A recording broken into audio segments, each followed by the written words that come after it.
Koluhambo ke apha kwaNomlengana ndibone esi sityalo ndingasazi uba siyintoni na.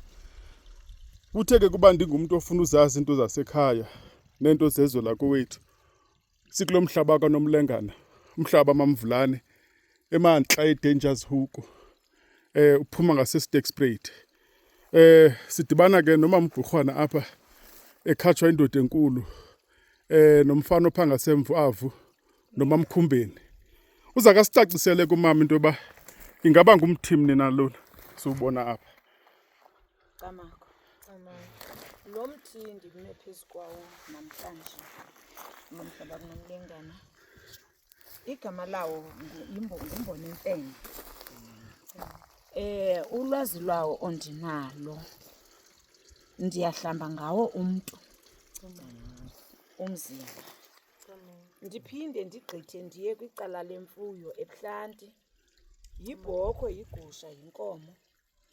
Ndiyawuguba ndiwugalele etyiweni, ndidibanise ke neminye imithi, ndinike izinto zam zikhothe.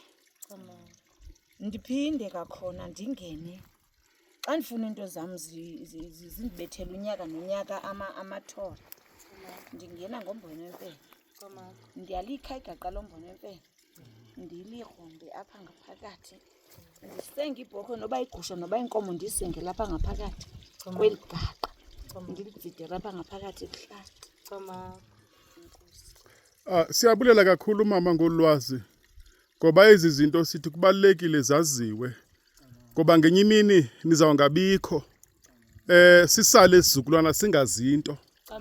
Iyasihlupha into yoba ezi zinto ziye zisithela ngosithela, abantu bayahamba ezi zinto zingaziwa. Sithi ke njengama-Afrika kubalulekile olwazi silugcine, khona ukuze nabantwana abasakhulayo nabo ke bawuthi babe neziphiwo ezikumila kunje, bazazi bezinto zifumaneka phi na. Siyabulela kakhulu.